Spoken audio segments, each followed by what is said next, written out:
कैसे हो दोस्तों, उम्मीद करता हूँ आप सभी ठीक ही होंगे। चलिए मैं आपको आज एक अंजलि नाम की लड़की के जीवन में घटी हुई घटना के बारे में बताता हूँ।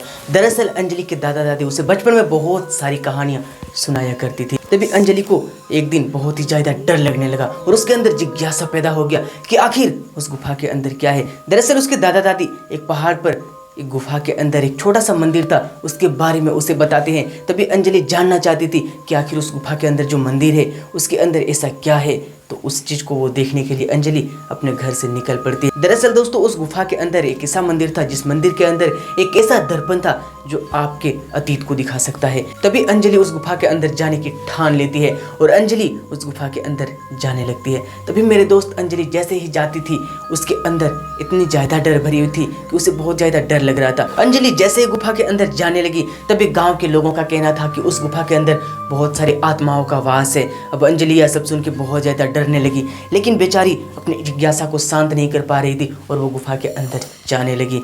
दरअसल दोस्तों चलते ही रहती थी, लेकिन ऐसी ऐसी डरावनी आवाज़ आती थी जिसे सुनने के बाद शायद ही कोई उस गुफा के अंदर जा सकता था। लेकिन अंजलि अपने हाथों में मसाल लिए हुए वो आगे बढ़ती ही जाती थी। लेकिन वो बेचारी क्या करती, दरअसल उसे अपना अतीत देखना था, इसीलिए वो उस मंदिर के अंदर जाने लगती है और गुफा के अंदर इतनी डरावनी आवाज़ आ रही थी। एक क्षण के लिए अंजलि को लगा कि मैं भी इस गुफा के अंदर नहीं जा पाऊंगा, लेकिन वो बिना डरे बिना झिझके अपने हौसला के साथ हाथों में मसाल लिए धीरे धीरे आगे चलती रही। और दोस्तों वो जैसे ही थोड़ी दूर गई तभी उसी गुफा के अंदर बहुत बड़ा हॉल बना हुआ था और उस हॉल के अंदर तांबे का एक मंदिर था और उस मंदिर के अंदर वो दर्पण थी और वहाँ पर सूरज की किरणें पहुँच रही थी जिससे वो तांबे का मंदिर और भी ज़्यादा चमक रहा था। अब अंजलि जैसे ही उस मंदिर के अंदर पहुँचती है तभी वो शीशे में झांकती है, लेकिन शीशे में तो उसका अतीत दिख ही नहीं रहा था। अब अंजलि सोचने लगी क्या मेरी ये यात्रा व्यर्थ में चली जाएगी, क्या हम यहाँ तक आए वो व्यर्थ हो जाएगा, क्योंकि शीशे के अंदर कुछ भी नहीं दिख रहा था।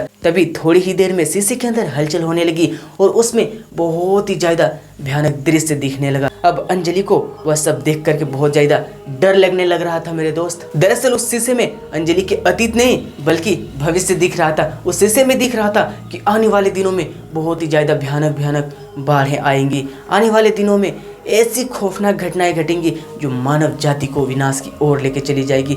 आने वाले दिनों में ऐसा प्रकोप आएगा जो गांव समेत शहरों समेत सबको नष्ट कर देगा। और यह सब देख करके अंजलि चकरा गई। तभी अंजलि की नज़र सामने दीवार पर पड़ी। उस दीवार पर कुछ अजीब सी भाषा में कुछ बातें लिखी हुई थी। वहाँ पर लिखा हुआ था कि जो इस शीशे में देखता है उसी का भविष्य दिखाता है। अब अंजलि और ज़्यादा डरने लगी और अंजलि ने ठान लिया कि मैं अपना भविष्य बदल दूंगा। लेकिन दोस्तों सोचने वाली बात है कि अंजलि अपना भविष्य बदल पाएगी या नहीं। लेकिन अंजलि जैसे ही उस गुफा से बाहर आना चाहती है तभी उस गुफा के दरवाजे बंद हो जाते हैं। अब अंजलि के साथ आगे जो कुछ भी हुआ वो चीज़ें जानने के बाद आपके दिल दहल जाएंगे। तो चलिए दोस्तों आगे की कहानी हम अगली वीडियो में जानेंगे। तो अगली वीडियो आप देखना चाहते हो दोस्तों तो इस वीडियो को लाइक करके चैनल को सब्सक्राइब कर लीजिएगा और ऐसे ही तड़कता भड़कता वीडियो हम आपके लिए हमेशा लाते रहते हैं। तो मिलते हैं किसी नेक्स्ट वीडियो में, तब तक के लिए बाय।